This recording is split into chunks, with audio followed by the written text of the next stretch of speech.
Welcome back, players. I'm Jack with 36 Cancel, and this is Coco the Weiss Cat. And welcome to part 3 of our Attack on Titan Weiss Schwarz Rondo.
This, players, is part 3 of our Attack on Titan Rondo.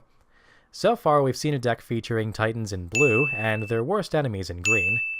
So now we're transitioning to a mix of both, because the third color we're featuring is yellow, and the star of the show is none other than Eren Jeager, Titan and Titan's Bane alike. Eren in his human form and in his Titan form dominate the yellow branch of Attack on Titan. What's more, Eren Jeager has more climax combos and bond combos than anyone else in the set. And in set 2, he got a ton of new ones. So unlike our green deck tech, where we saw a majority of set 1 supported by set 2, now we have a deck that's primarily set 2 with support from set 1. But we get to see a ton of really popular Titan cards here, even if this isn't the meta deck. Because in set 2, yellow got some super strong cards, and they easily outclassed their predecessors. And it wasn't just Eren. Armin got some sick new cards too. And if you look at the setup here, you actually see that the deck is split nicely between Eren and Armin. This is our Eren-Armin bromance deck, because with some side character exceptions, yellow is their color. And all across each level you see old things and new things featuring both of them. For now, let's put a magnifying glass on this level 0 game. So we see 17 characters here, and it's about a 50-50 split between Eren and Armin with 2 Connies and 4 blue Titans? Yep. In our mono-yellow build, we have 4 blue Titans in this level 0 game. Why? Well, they're part of a combo, of course. But what do? Well, they're 500 power tiny Titans, and if they're reversed, they send their level 0 opponent to the bottom of the deck. Well, that's interesting. That's actually better than being a clock switcher or a stock switcher, or even a level 0 reverser, because there's no chance of encore or missing with the ability. And they have a second ability of all things, a bond ability. You can pay a stock and send this card to memory. And then you take a level 3 character, Crimson Fighting Spirit Eren, back to your hand from the waiting room. But just one thing, it has to be standing. What? So you can't use this card's bond ability if you attack with it? You can't even tap it as part of another character's ability. It's a weird specimen because the bond is actually an act ability, and it sends the character directly to memory. But you can't use the card if you bond, so you basically pay a stock to turn a Pursued Titan in your hand into a Crimson Fighting Spirit from your waiting room. So that doesn't seem that good, so why run it? Well, you need it for the combo. Of course. So if you are using Pursued Titan for its practical role, it ends up in your memory, and it stays there for later. And that's where we'll leave it, for later. So next up we have another bonder. Confused Feelings Armin is another outlier because it's a clock bonder. When he comes out, you just take a damage and get back memories of the past Eren. Other than that, he's just a 1k body that swings for damage and clocks for yellow. So we may as well move on to memories of the past Eren, his target. And he's a 3500 beatstick that can't side attack. You know, this pair isn't actually that bad. Eren is a strong beater and the clock bonding at 0 is pretty handy. The only problem with these cards is there are better level 0 cards to run. Like this guy. Connie is in this deck as a 2-up, and he's a part of set 2 that really upped the bar for commons and uncommons. He's a 2k body that, when he comes into play, gives you the option to clock yourself. If you do, you can choose a cost 0 in your opponent's center stage and stock bomb it. You don't need to reverse it, and it doesn't need to be level 0, and it doesn't need to be alone. Connie will make it go away.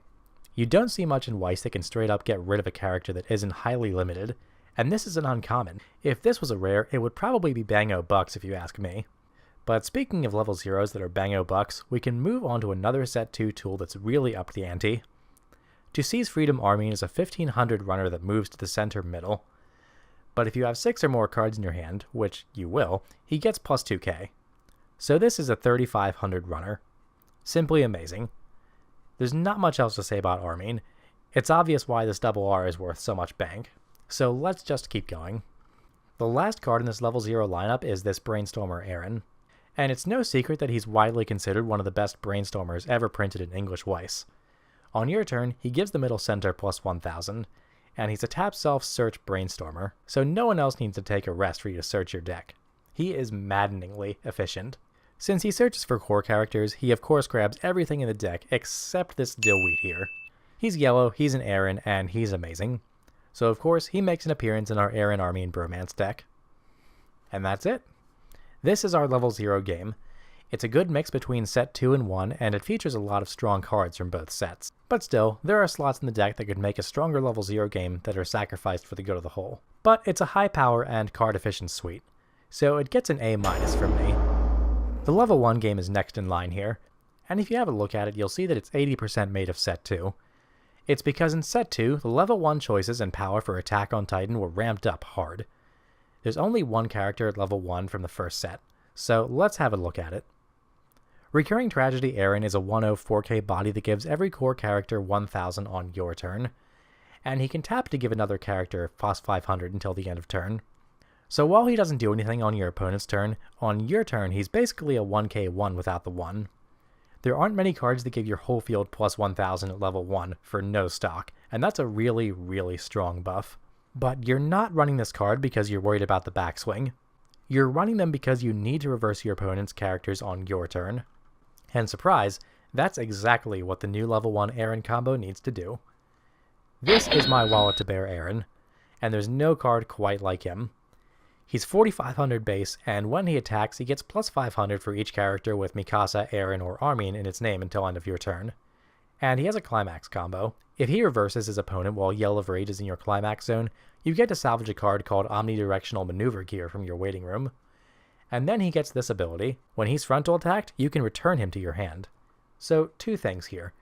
One, if this combo gets off, he's impossible to kill, which means that no one can get a reverse combo off on you. And second, this is one of the most efficient attackers out there. It's almost an absolute guarantee of having a body next turn to swing with. And you don't have to commit to your field at all. You don't need to back up or encore. Without a doubt, my Fate to Bear Eren is one of the best level 1s printed in English. In fact, the meta is so warped around him that people have started playing Battlestands Mikasa again. And don't worry, we'll be talking about her in the Titan Rondo. But not right now. If we focus on how good this Eren is for too much longer, there'll be literally no time for the rest of the deck. And trust me, we could. There are so many good aspects of this card, you could write a master's thesis on it. But suffice to say that it sets the bar for what a good level 1 is, and just move on. So the other card we have at level 1 is this Single Ray of Light Armin. It's a 105k with a very weird Akatsuki ability. When you play him, you can reveal 3 cards and then choose a yellow character or a card called Omnidirectional Maneuver Gear and then add it to your hand. Then you pitch a card. So it's a color locked Akatsuki just like Single Ray of Light Levi from our green deck tech. Only this card can grab an event in addition to characters. It's not a bad level 1 at all. But why is it so important, and why can't it also choose ODM gear?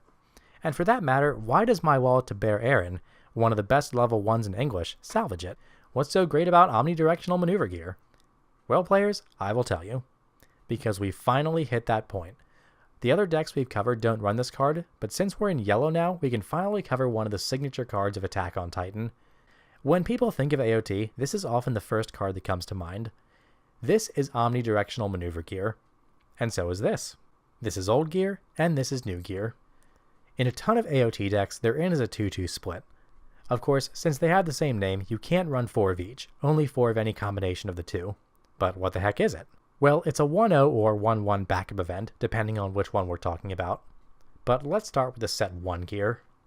You can play this card during the backup phase of your opponent's combat. If you do, search your deck for a core character, reveal it, and then add it to your hand. You shuffle your deck and then discard 1. Then you choose one of your core characters in battle and move it to an open position of your stage. You follow all that? Just in case you didn't, let's summarize. You play the card as a backup, you search one, then you pitch one, and then you move a character you backed up to an open slot. This is a hand filter, a search, a save, all in one ridiculous event. But man, is it in flavor. So you get to totally take one of your characters out of combat and move them out of danger or even in front of another character that they can reverse. And you deny any reversing combos or effects, like clock kick or restanding. Move them to the back row to totally take them out of the fight. Or move them to a slot that was already attacked directly. You can do anything. And of course, you also search. Omnidirectional maneuver gear is an event like no other. But wait, there's more.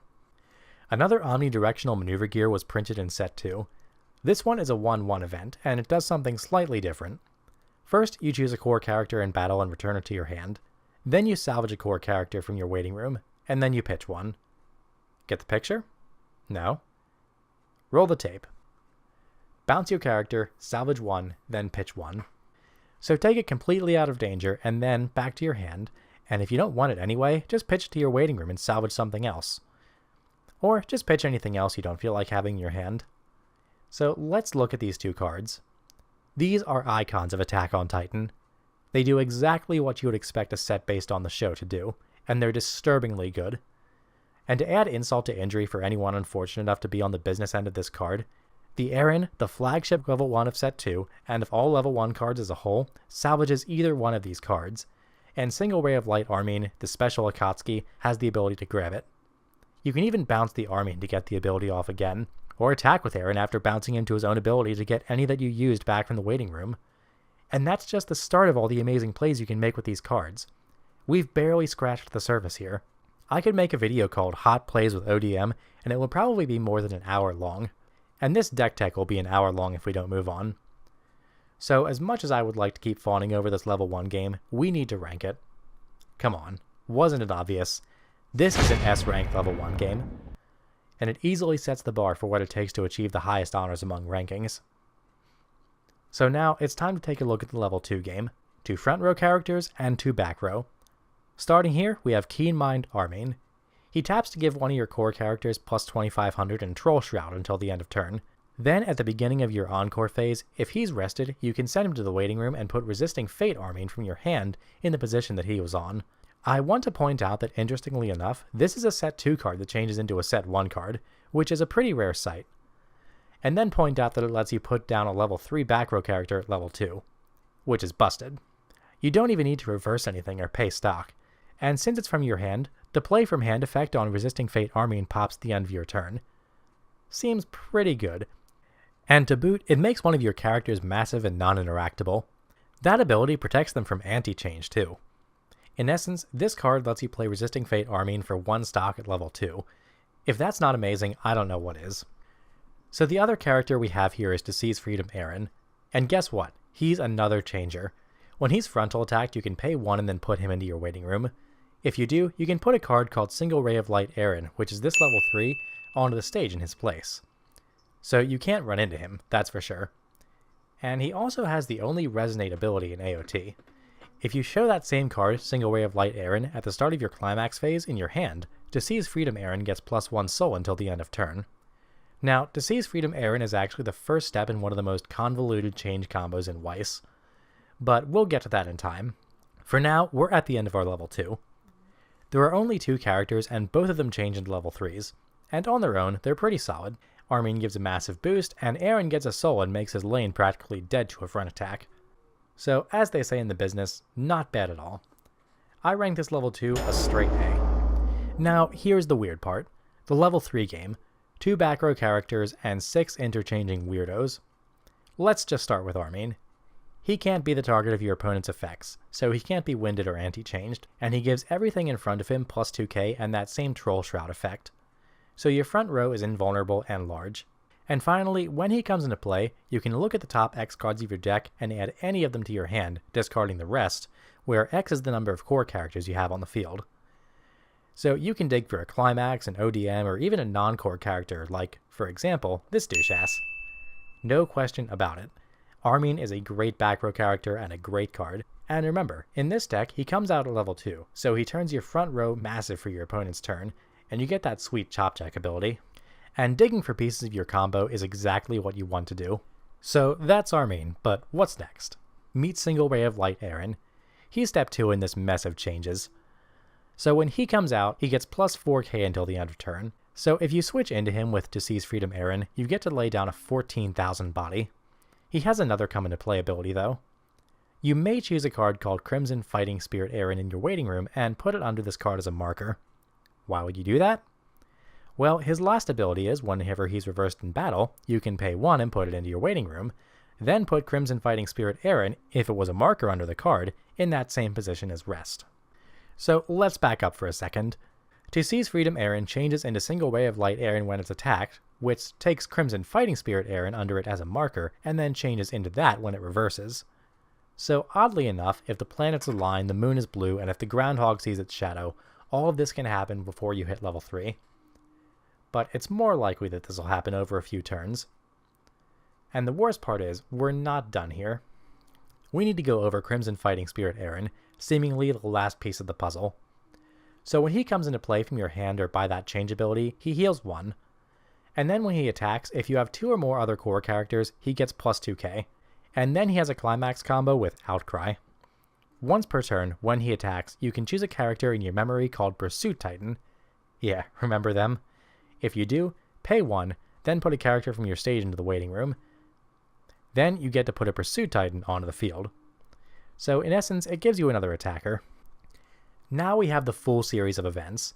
To Seize Freedom Eren gets attacked, then turns into Single Ray of Light Eren, which puts Crimson Fighting Spirit Eren under itself as a marker. Then, when Single Ray of Light Eren is reversed, you switch into Crimson Fighting Spirit Eren.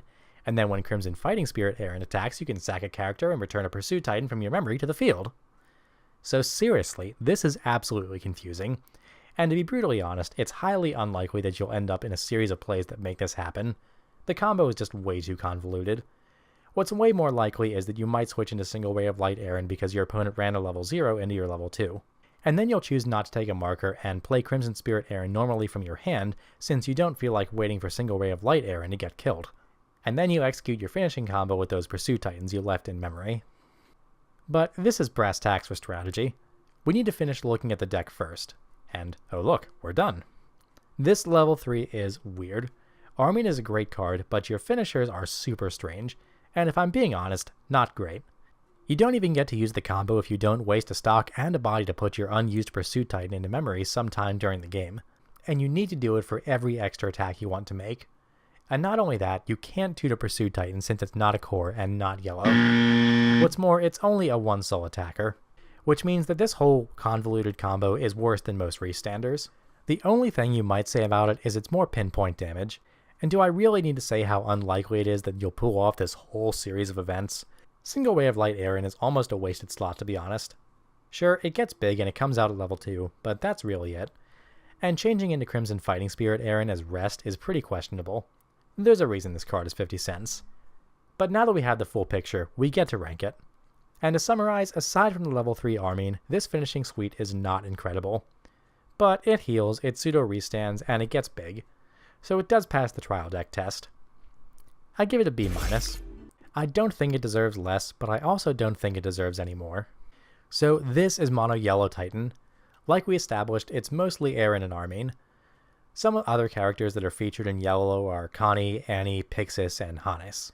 And there are some other choices for level 3 and level 2, but they're not as strong at closing out the game. But what we're looking at here is a really good picture of what Yellow Titan looks like and plays like. My Fate to Bear Eren, ODM, To Seize Freedom Armin, Resisting Fate Armin, and Beyond the Walls Eren are all big icons of this color. And they're also big icons of Attack on Titan itself. In fact, all of these cards appear in the core meta deck, which as of the making of this video is widely considered to be one of the best decks in the English format. But this isn't that deck. This is Eren Armin Bromance. So when we look at consistency, skill, and power, it's a pretty big difference. Don't worry, we'll get there. But before that, let's look at how it plays. So you open up with a really strong level 0. Your characters are all big swingers except for Armin here, which bonds for a big swinger. Of course, you have Pursuit Titans as well, and it's going to depend on the board state how you use them. Sometimes you can get away with swinging with them and your opponent will leave them alone before you bond. but most of the time if someone sees a Pursuit Titan left in the front row, they know it's worth killing it because you can't search for it and you need to use its act ability. So you'll end up most likely using Pursuit Titan as a one-stock spender anytime in the game to get some troublesome card out of your stock. But overall, your level 0 is pretty good. The question is, do you want to hit level 1 first? And the answer is that depends on the field. Your level 1 game is designed purely to get your reverse combo off with Eren at any cost. You have a very high power back row assister and Eren gets huge on his own. Your goal is to get it off as many times as possible while salvaging infinite maneuver gears and using them to search and salvage your key targets. So if your opponent's field is level 0 clock switchers and stock bombs or high power level 1 boosted characters, then Eren can eat them alive. However, if you're facing a more empty field or stuff that runs around, then it's not great. You want Eren to come out and reverse things right away. If you don't have climax combo or good targets, it's honestly best just to field Armines and your level 0 suite. Use maneuver gears to run your characters out of the way and grab what you need. Because maneuver gears are how you totally shut down some decks and really cripple others. And good Christ, don't get me started on the mirror match. The degeneracy is endless. So you hit level 2. Slam down your full suite. As many Seize Freedom Erens as you can support with the change combo and of course Keen Mind Armine. Just remember that all the while, your set 1 ODM needs an open slot on your stage to work. So leaving a lane open after suiciding in for damage or a back row slot, which will be much less ideal, is important if you plan on running something away. But once you hit level 2, getting an Armine out behind a Seize Freedom Eren and my Wall to Bear Eren is your number 1 priority. Keep using your ODMs, but now you're just looking for Crimson Fighting Spirits Erens. Because your level 3 game is linear. Play as many Crimson Erens as you can and swing with as many Pursuit Titans as possible. And while you're at it, try to heal back to 3-0. If you can get the combo off and use Crimson's Fighting Spirit Eren to heal back at level 2, that's also pretty spicy, but like we said before, highly unlikely. Thanks to ODM and Eren, keeping cards in your hand during the course of the game shouldn't be a challenge, and similarly, thanks to ODM and the Eren Brainstormer, finding what you need shouldn't be hard either. And with that said, it's a good time to move into our final rankings. And as usual, we'll start with consistency. And the number 1 thing I'll say about this deck is there's just no reason not to get what you need. ODM, the Eren Brainstormer, and Single Ray of Light Armine are some of the best filters and searchers in the game. You should be getting off your combos and laying down close to ideal fields without any trouble. Except for one thing. This asshole. You cannot search him. Everything in your deck has clauses that stop you from picking him up from your deck, except for Resisting Fate Armine. But he's by far the most inconsistent of the deck. Which kind of sucks because you need him for your finisher to work. Crimson's Fighting Spirit Eren isn't an extremely consistent card. You need to make very careful choices when you use Pursue Titan's ability, and it can often lead to doing it at an inopportune time. When it comes to rating the consistency, this deck would be an S if not for the fragile finishing game, but because yellow has mediocre finishers at best, it gets an A-. Still amazing, but there are rocky sections. So what about skill? Well, here's the thing. This deck has a ton of decision points at every turn. From where to put your characters, how to use your ODMs, how to optimize your change chances, and how to use your hand filters. Sure, the cards are powerful, but like many things that carry a lot of power, they're very tough to master. Setting up your field to optimize your chances of getting a reverse combo off and then maneuver gearing to its maximum potential requires you to think at least 2 turns ahead. Don't get me wrong, even if you're not using them 100% perfectly every time, they're still so good that a lot of times you won't even notice. But they're not going to be as good as they could unless you know your matchup, know your deck, and can think hard about what the next few turns will look like. And fun fact about ODMs, you can use them during your turn, just to add another layer of complexity. You get to do the searching and salvaging, but you just don't get to use the character in battle parts. The point is that these cards are very tough to master. And you know what? That's just ODM. This whole time, we were just talking about ODM. Not the whole other suite of cards you need to worry about using correctly. You need to set up Pursuit Titan combos, you need to set up reverse combos, you need to choose filter targets carefully, you need to sculpt your hand for change combos, and whatever else you need to do just to play the game normally. Bottom line, this deck is powerful, but some of it is kind of unstable, and it can be tough. A+ rank for skill, without a doubt. And now for power. And I'm going to repeat myself here. There's a ton of power in the deck. Your level 0, 1, and some of your level 2 game are the best you could ask for, and Resisting Fate Armine from your level 3 suite is amazing. But again, For the second part of your level 2 and your level 3, you're kind of let down. It's a bit strange that you get to work with some of the most ridiculous cards ever printed and then get disappointed when it's time to close the game. Your level 0 game is huge, runs around, and bonds for free. Your level 1 game gets to search, salvage, bounce, move around, and on your turn, it gets massive. And you can possibly see your entire level 3 suite starting at level 2. Without a doubt, you're playing with power, but it wanes out at the end of the game. But hey, maybe I'm not giving Crimson Fighting Spirit Eren enough credit. After all, it heals and gives you a pseudo restand in 1 card. Even if it's inconvenient to pull off, that's still not awful. For me, this deck gets an A+ for power. And that's MonoYellow Titan, players.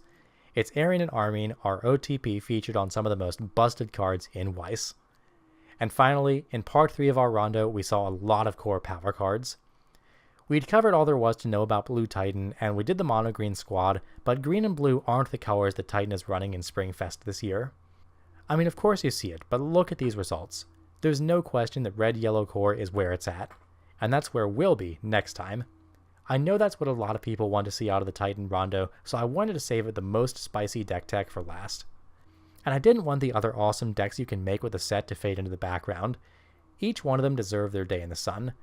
And I'm glad that on some level, I was able to give that to them. And of course, there are endless iterations of these decks. Deviate from these lists and branch out, players. There's a ton of stuff you can do, so try it all out. And give MonoYellow Titan a shot too. After all, it may be convoluted, but it's fun. And this is the end of part 3 of our Titan Rondo. Next time, we're plunging into Metacore. Keep an eye on the YouTubes for that last part. And of course, check out the game featuring this deck on our channel, so even if you don't plan on picking it up, you can at least experience how Eren Armin Bromance plays. As always, players, thanks for watching. Peace.